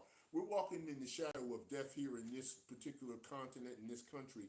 And we can clearly see that's the case, because everywhere we turn, we don't know when we got to deal with some demons Most High set loose, and how to work around and through that situation, which is through the clues we have to pick up. Okay, so we can't lose focus on that. Where am I here? Colossians, right? Yeah, I got Colossians. So go with me to Colossians. Oh, it's in the New Testament. And I got Colossians 3, and I'm at 10. And it reads, and have put on the new man, which is renewed in knowledge after the image of him that created him. See, so this is what we should be acquiring to and looking to evolve to that process. I'm at Psalms again. What I have 8, yeah, Psalms 8. I'm back to Psalms. Go with me. Psalms 8, and I'm at 3 and 5. When I consider thy heavens, the work of thy fingers, the moon and the stars which thou hast ordained, what is man, right, that thou art mindful of him, and the Son of Man that thou visiteth him? For thou hast made him a little lower than the angels, and hast crowned him with glory and honor, right? So we see that the image of Hamashiach Yahawashi is crowned by the Father. See, the power still resides with the Father in terms of all that is being allotted to the Son. Okay, we're going back to as far as the image is concerned. We're going back to the New Testament here. I'm going to what is it? Second Peter. Go to Shalaki. Second Timothy. I know I got something for Peter coming up, but I'm going to do Second Timothy first, and I'm at chapter 1, and I'm giving you 7. For Yahweh hath not given us the spirit of fear, but of power and of love and of a sound mind. Right? Be not thou therefore ashamed of the testimony of our Lord Yahawashi, nor of me his prisoner, but be thou partakers of the afflictions, the afflictions of the gospel according to the power of Yahweh. Right? First Peter. All right. First Peter 2:9. You know this one. Most people know this one pretty good. All right. But ye are a chosen generation, a royal priesthood, and holy nation, a peculiar people, that ye should show forth the praises of him who hath called you out of darkness into the marvelous light. See, that is the reflective process of design that's been put on us to be called out of darkness into the light. And if you're not radiantly reflecting that light back to Yahweh Bahasham Yahawashi, then you're not doing what you're supposed to be doing, and so he has you spiritually blocked. Okay, where was I? Colossians 1:15. Shalaki, go there, and 15, and it reads, "Who is the image of the invisible power, right? Yahweh, the firstborn of every creature." Okay, and then it says here under it, right? For by him were all things created. See, Father gave him power to do it, that are in heaven and that are in earth, visible and invisible, whether they be thrones, dominions, principalities, or powers. All things were created by him and for him. You see what I'm saying? All right. We got that. Now we're going to Romans. We almost through these scriptures because I don't have that many left to finish. Romans chapter 8. Okay, so go with me to Romans. And I got 8:29, and it reads, "For whom he did foreknow, he also predestined to be conformed to the image of his Son, that he might be firstborn among many brethren." Right? 30, "Moreover, whom he did predestinate, them he also called, and whom he called, he also justified, and whom he justified, them he also glorified. What shall we then say to these things? If Yahweh be for us, who can be against us?" Right? So again, that is clearly showing you that the image of of reflective design that Yahweh put forth from the beginning is linked to Yahawashi. Okay, that's why scriptures are coming up in reference saying when we see him, we be like he who it would be like him. Roughly paraphrased, but I gave you that. That was Romans. Okay, now I'm going to Hebrews. All right, going to Hebrews, and I'm on chapter 1, and I've got 3, and it reads, "Who being the brightness of his glory and the express image of his person, and upholding all things by the word of his power, when he had by himself purged out sins, sat down on the right hand of the majesty on high," right? Being made for, so much better than the angels, as he hath by inheritance obtained a more excellent name than they. Right? For unto which of the angels said he at any time, thou art my son, this day have I begotten thee, question mark, right? And again, I will be to him a father, and he shall be to me a son, right? That's right. And again, when he bringeth in the first begotten into the world, he saith, and let all the angels of Yahweh worship him. See, you got all the angels of Yahweh worshiping him. All right. And of the angels, and of the angels, he saith, who maketh his angels spirits and his ministers a flame of fire. So to me, that flame of fire should be a reflection of the image of Yahweh Bahasham Yahawashi, because our Father is a consuming fire. So why is it not that you don't reflect the image of Hamashiach to all of the elect that you suppose could be the elect? And since you don't know exactly who may be or may not, you need to present your light and your reflective image of Yahweh Bahasham Yahawashi, as you were created from the foundation of the world, to whoever. And if the light doesn't do something to engulf them with the presence of the Father through Hamashiach Yahawashi, then you know that they're not ones to receive it. Okay, so that's not hard to understand that. Okay, going to Ephesians. All right,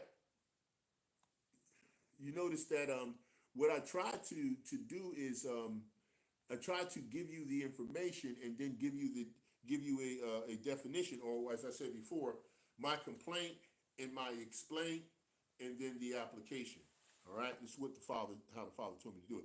I'm at Ephesians chapter 2, and I got 10. Ephesians 2:10, and it reads, "For we are His workmanship, created in Hamashiach Yahawashi, unto good works, which Yahweh hath before ordained that we should walk in them." Right? Remember, and this is important, right? All right, let me read that one again, because that's fire, and I like that.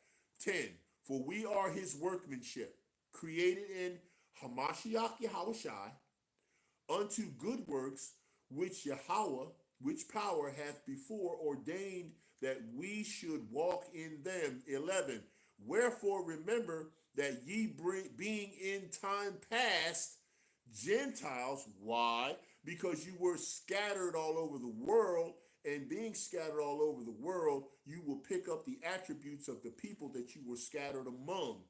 Gentiles in the flesh, who are called uncircumcision by that which is called the circumcision in the flesh, made by hands, that at that time ye were without Hamashiach, being aliens from the commonwealth of Israel, and strangers from the covenants of promise, having no hope, and without power or Yahweh in the world. But now in Hamashiach Yahawashi, ye who sometimes were far off are made near by the blood of Hamashiach. He said you're made near. Don't lose that part. You're made close to it. For he is our peace, who hath made both one, and hath broken down the middle wall of partition between us. See that rent of that veil of the Holy of Holies and the partitional wall. 15, "Having abolished in his flesh the enmity, even the law of commandments contained in ordinances, for to make himself a twain one new man, so many pieces." One new man making peace. Now it says here, see, this is where they get twisted, where it says, even the law of commandments contained in ordinances, right? He abolished the flesh. It says, having abolished in his flesh the enmity. Do you know what enmity is? Okay, that process. Even the law of commandments contained in ordinances. See, there's a semicolon there, because what it's trying to tell you is the ordinances that were prophesied that he had to fulfill, which fall in that line with that 300 plus more. He fulfilled those, but he didn't finish all prophecies. So every law is still within the prophecies, and all the prophecies that aren't fulfilled yet are still within laws.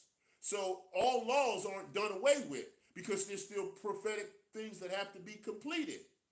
And everything that's being sent forth by the Father in a order has a law stamped on it if you can receive it. Okay. We're going to First Corinthians now. We're almost finished here. We ain't got many more to go. All right, so just bear with me if you can. If not, kick rocks. Don't care. Okay. All right. First Corinthians chapter 2. And I was at 14. Let me see what I got. Okay, here we go. All right.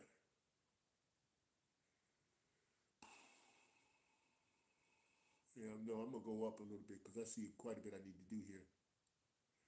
All right.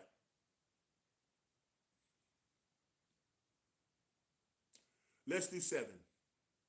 No, I like more. See, the Spirit just wells up in me and gets me to do more. All right, here we go. All right, 4, starting at 4. And my speech and my preaching was not with enticing words of man's wisdom, but in demonstrations of the Spirit and of power. Okay? That your faith should not stand in the wisdom of men, but in the power of Yahawashi. Howbeit we speak wisdom among them that are perfect, yet not the wisdom of the world, nor the princes of this world that come to naught. But we speak the wisdom of Yahawashi in a mystery. Why is it a mystery? Because the law is not given to everyone in the world. In the mystery, even the hidden wisdom which Yahawashi ordained before the world unto our glory, which none of the princes of this world knew. For had they known it, they would not have crucified the Lord of glory. But as it is written, I have not seen, nor ear heard, neither have entered into the heart of man the things which Yahawashi hath prepared for them that love him. But Yahawashi hath revealed them unto us by his Spirit, for the Spirit searcheth all things, yea, the deep things of Yahawashi. For what man knoweth the things of a man, save the spirit of man which is in him? Question. Even so, the things of Yahawashi knoweth no man, but the Spirit of Yahawashi. 12. Now we have received not the spirit of the world, but the Spirit which is of Yahawashi, that we might know the things that are freely given to us of Yahawashi. Now let me stop for a second and just hit that, because here's the thing. That's why I always say you're supposed to listen to and get your reference from Hamashiach Yahawashi, not from man and not from man's twisted doctrine that tries to tell you that something's not there anymore or something's done away with or this. No, you got to go with what the Most High say, not what some man comes up with and makes up and follow what they're going. Individual doctrines of people who are following organizations will get you all messed up, and they'll start having you call on the name of Yahawashi as Jesus and Christ and Most High Christ blessed and all kinds of crap like that. That's he's telling you right there. You got to listen to the Father. That's why foundational truth is utmost important to lay down from the beginning, so you don't get sidetracked and twisted up. 13. Which things also we speak, not in the words which man's wisdom teacheth, but which the Ruach HaKodesh teacheth, which they say the Holy Spirit teacheth, comparing spiritual things with spiritual. But the natural man receiveth not the things of the Spirit of Yahawashi, for they are foolishness unto him, neither can he know them, because they are spiritually discerned. That's why you got a bunch of demons and dummies going around trying to tell you that, oh, we're in the new kingdom, the covenant already, because the priesthood is done away with from old. Well, of course, the old priesthood was changed. It wasn't done away with. Just like when Yahawashi raised Lazarus from the grave. What was that a significate? What does that signify? What is that a similitude from? What does Lazarus represent? Okay, he represents the priesthood, right? That's what he represents. So when he was Eleazar and he was raised from what? Who was Eleazar of the priesthood? So when Lazarus was raised from the dead from when Yahawashi Hamashiach came in and raised him and brought him back up, he's trying to tell you that the priesthood went down because of the sin of misunderstanding of what the Most High wanted from the children of Israel.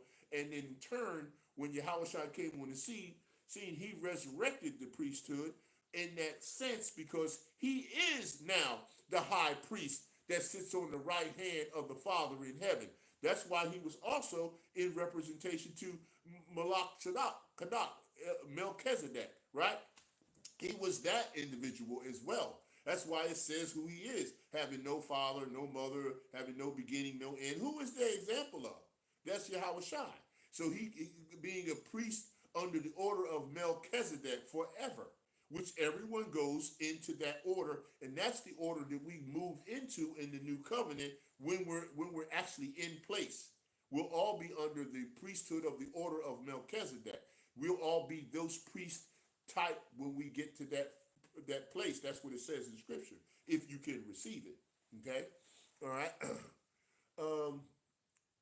Okay, so then let me finish. Okay, 14. But the natural man receiveth not the things of the Spirit of Yahweh, for they are foolishness unto him. Neither can he know them, because they are spiritually discerned. But he that is spiritual judgeth all things, yet he himself is judged of no man.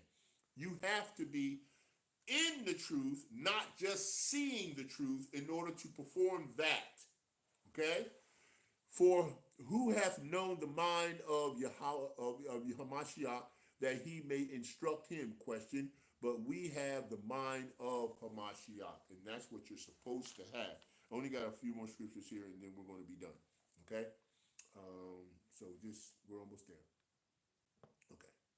All right. Jeremiah. Did I do that one? Yeah, I did that one. All right, Shalaki. I want I want 2 Corinthians. That's where I was going. Shalaki. I was going to read the one I already read. Okay. 2 Corinthians, and I'm going with this one 3:18, and it reads. But we all with open face behold as in a glass the glory of the Lord Yahawashi are changed into the same image from glory to glory, even as by the Spirit of Hamashiach. You see what I'm saying? So that's imagery of being reflective of Yahawashi at that particular point. That's why that was brought out in that manner. We're going to now go straight over to 2 Corinthians chapter 4, and we're going to do 4 through 6. In whom the God of this world hath blinded the minds of them which believe not, lest the light of the glorious gospel of Hamashiach, who is the image of Yahweh, should shine unto them. Right? For we preach not ourselves, but Hamashiach Yahawashi, the Lord, and ourselves your servants of Yahawashi's sake. Right? 6. For Yahweh hath commanded the light to shine out of darkness, hath shined in our hearts, to give the light of the knowledge of the glory of Yahweh in the face of Hamashiach Yahawashi. Right? Yahawashi Hamashiach, Shalaki. Okay? I got just a couple more here. 1 Corinthians. So now I'm going to 1 Corinthians. I'm going to finish this up here in a moment. 1549. Everyone knows this one. That's been in the truth long enough. 1 Corinthians 15:49. And it reads, and as we have borne the image of the earthly, we shall also bear the image of the heavenly. Okay? And so down 50 says, now this I say, brethren, that flesh and blood cannot inherit the kingdom of Yahweh, neither doeth corruption inherit corruption. Behold, I show you a mystery. We shall not all sleep, but we shall all be changed. In a moment, in the twinkling of an eye, at the last trump, for the trump shall sound, and the dead shall be raised incorruptible, and we shall be changed. For this corruptible must put on incorruption, and this mortal must put on immortality. Okay? All right? You know the rest, read the rest. I got to keep it moving because I'm almost done here. All right, I'm going to go with Ephesians, and then I got like two more. Ephesians 4, all right, and 24. And it reads, and that ye put on the new man, which after Yahweh is created in righteousness and true holiness. Right? And then we're going to give me First John. We just about done here. All you slackers who got to leave, you already gone anyway, so it don't matter.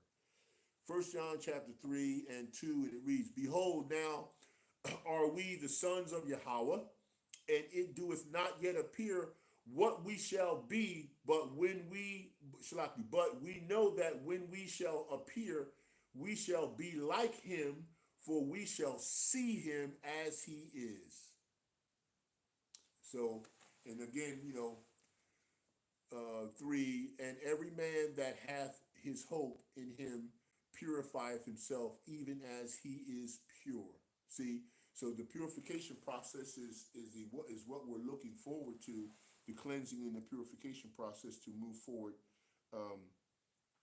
into the infinitiveness that the Father has set up for us to come.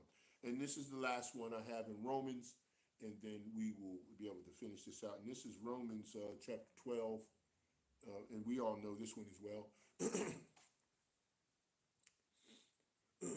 So, Romans chapter 12 and verse 1. I beseech you, therefore, brethren, by the mercies of Yahweh, that ye present your bodies as a living sacrifice, wholly acceptable unto Yahweh, which is your reasonable service.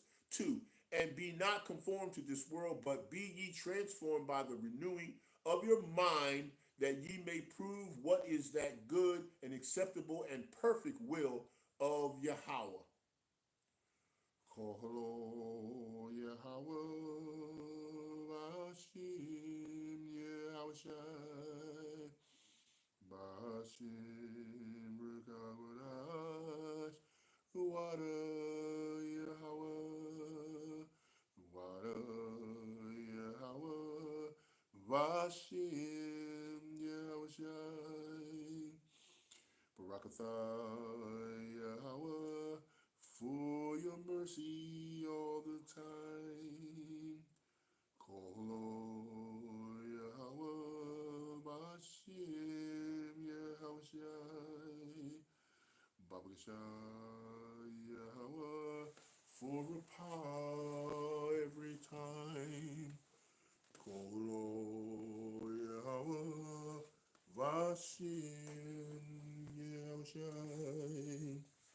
Shalaki Yahweh, for your mercy all the time. Kolo